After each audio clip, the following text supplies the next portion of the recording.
So good morning ma'am, good morning everyone. I will talk all about the analog parts of the SLR camera. So let's start. So first, the shutter speed ISO or film speed set ring. So this is the shutter speed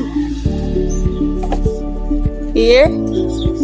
So shutter speed ISO is in photography. Shutter speed is the duration of time that shutter is open. Longer, slower shutter speeds allow more light into the camera sensor and the film, while shorter or faster shutter speeds allow less light into the camera.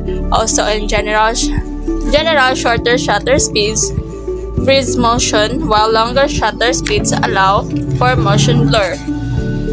And also, a dial that indicates the speed at which the shutter is opening and closing.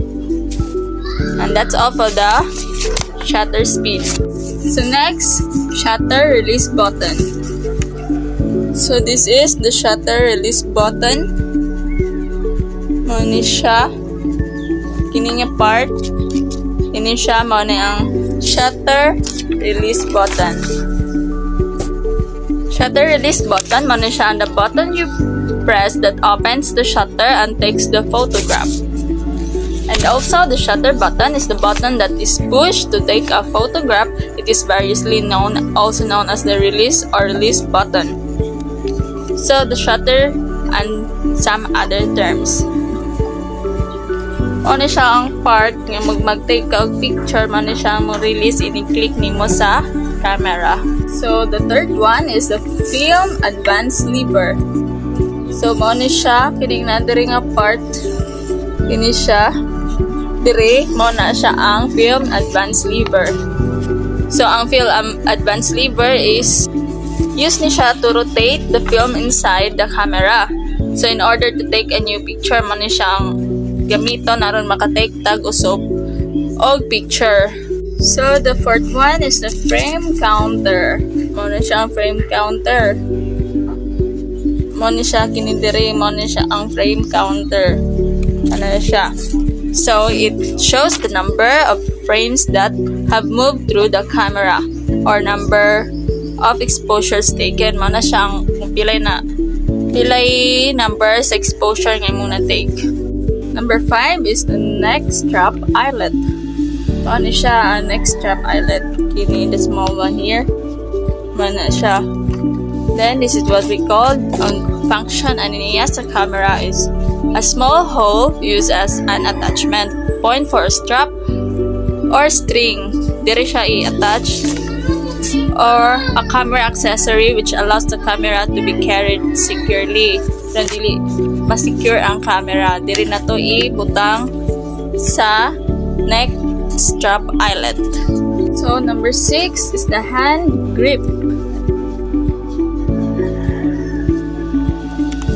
So mano siya ang hand grip. Ini siya diri. Mano mo hawiran ang mag-take picture ka.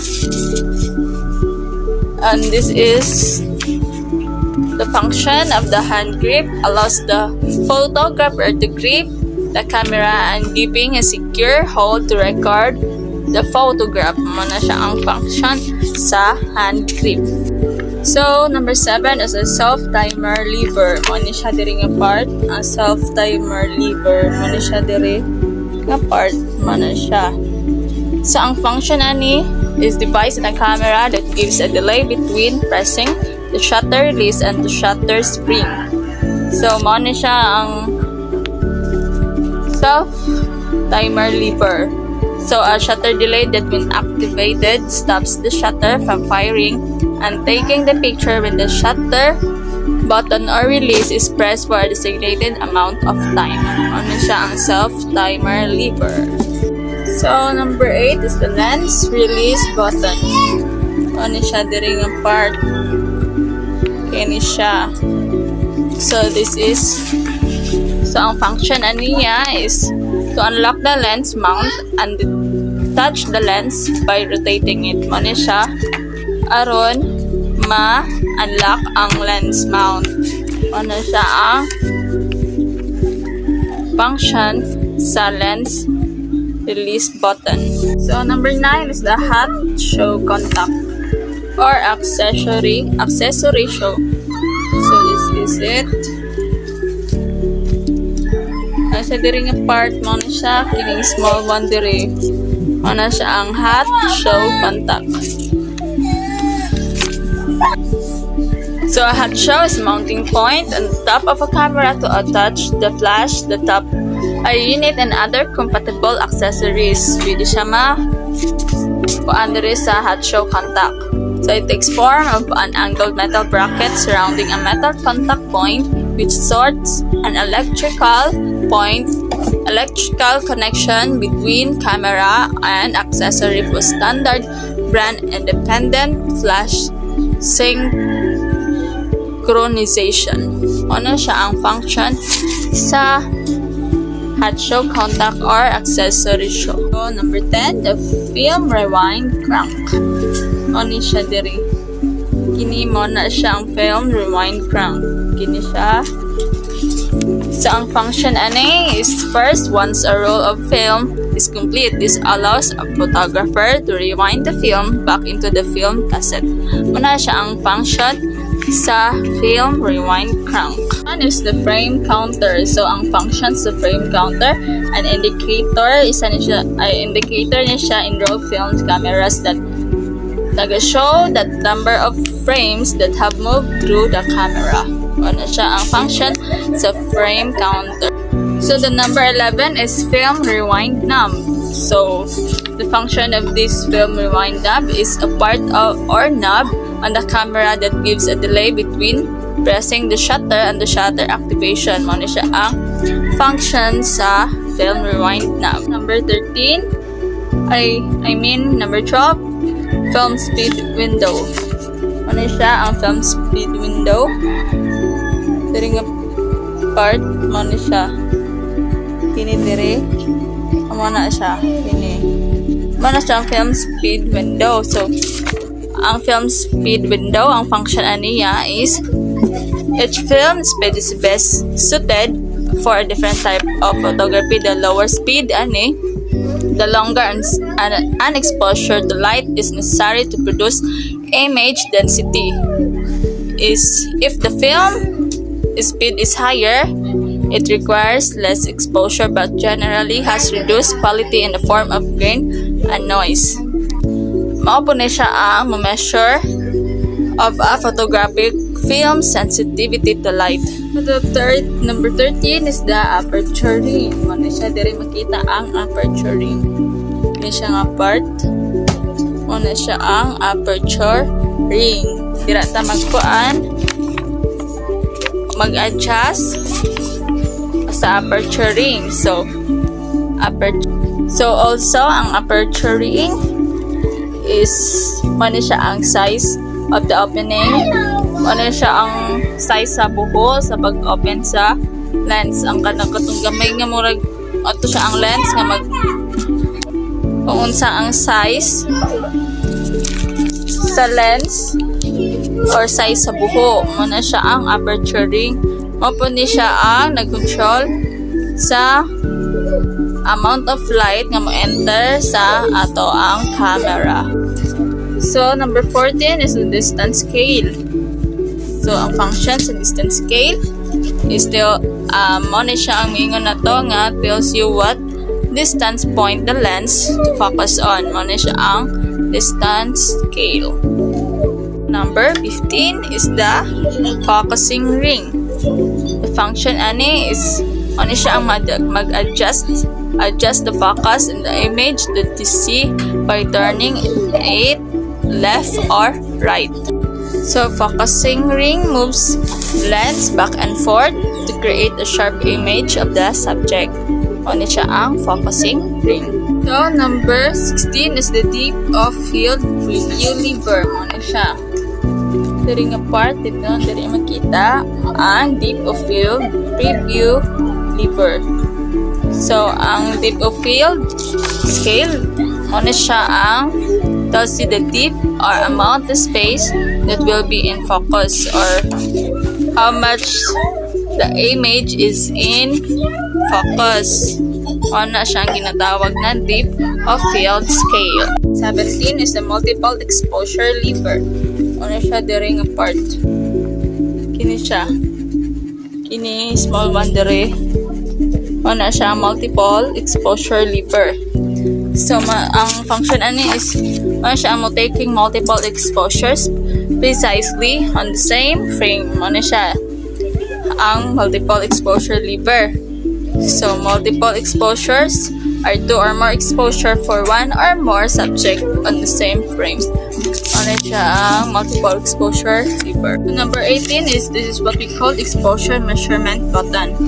So, diri siya nga part. Ini siya diri. Kailangan ka siya maklaro, guys. Ano siya ang exposure measurement button. So, ang function ani is it measures the intensity of light and indicates proper exposure, the combination of aperture, shutter speed for film or image sensor of a specific sensitivity. Ano siya ang exposure measurement button. So, at the back of the camera, ano siya. Ini siya nga part, ano siya ang nawong sa back sa ato ang SLR camera. So, ano siya ang first is the viewfinder eyepiece. So, dirita mo lantaw kung sa atong i-shoot or function ani is window. Ano siya ang window, you look through to see what you are shooting. Ano siya ang viewfinder eyepiece. So, next, number 2 is the rewind fork. Diri na to makita ang rewind fork. Ini siya nga part. Ano siya ang rewind fork. So, ginatawag na to ni siya out. This is the connected on the film rewind knob and crank. Connected ni siya sa knob and crank. So, ano siya ang ga-holds sa the long spool core inside the film cartridge chamber. Ano siya ang ginatawag na to nga rewind fork. One is a film cartridge chamber. This ano siya diri nga part. Kini siya, ano siya. Kini mo na siya ang cartridge chamber. Necessary to load the film firmly. It is the canal area located at the left side of the back of the camera. Mo na siya ang film cartridge chamber. So the fourth one is the battery chamber lead. So this is the electronic flash housing are arranged as a form a part of a top of face of the camera casing. Mo na siya ang battery chamber lead. Make it easier po din siya to manufacture the camera casing and the raises of strength of the camera casing. Mo na siya ang battery chamber lead. One is the tripod socket. Ang tripod socket, maka-help po niya siya sa photograph. Using the tripod can help you take sharper photographs. Mo na siya ang even in bisag po ang yang lightning, kuan niya pong tao, sharper nga image. So, this is what we call the tripod socket. Diri na to mani siya ang socket sa tripod. So, next is the film guide rails. Mani siya ang diri siya nga part na locate. Diri siya, guys. Oni siya. Kini nga part diri ang film guide rails. This is a tiny protrude top and bottom area of the focal plane shutter window. Both edges of the film light on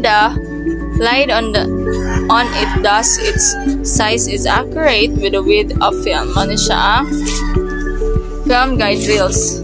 Diri nga part. Siya nga part. Kini mo na siya. And then next, the film sprockets. Diri siya na belong ang film sprockets. Kini mo na siya ang film sprockets. Ang function ani niya is para mo guide ni siya sa film through the camera from its canister. Mo na siya ang the film sprocket. Next one is the camera back. Ano siya diri? ang camera back. This is the ano siya ang back sa ato ang camera sa SLR. Next part is the film pressure plate. Diri siya nga part ano siya kining white diri muna siyang film pressure plate. So to press the film, ang function na to press the film without scratching it to hold it flat in the focal plane of the camera. So this is what we call the film pressure plate. Open na siya to makita na siya sa luyo back sa camera. A smooth plate found inside of the camera back. So it's forced towards the front of the camera by springs, causing it to hold the film. Ano siya ang functions sa film pressure plate. Next is the film rewind button. Dili siya nga part na lagay man siya kini siya nga gamay nga hole diri una siya ang film rewind button. So ang function aniya, purpose aniya sa camera is para ma-press to release your roll of film before rewinding the film back into the canister. Muna siya ang use sa film rewind button. And second to the last is the film take up spool. Diri ni siya na-locate ang film take up spool.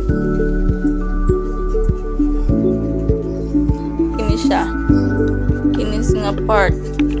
Muna siya ang film take up spool. So this is a metal or plastic cylinder generally located in the right side of the camera sa atong camera. Looking from behind, ano siya? It pulls the film along the unexposed film can be placed behind the shutter. Ano siya? This is what we call the film take-up spool. This one is a film cartridge confirmation window. Diri na to siya makita. Pinigamay nga. Ano siya? Ang film cartridge confirmation window. So, this is the one indicates whether film is located in the camera. Diri na to makita ang film para hindi siya ma-expose sa light. So that's all for today's video. Thank you for watching, ma'am. Thank you for listening. Have a great day. Bye.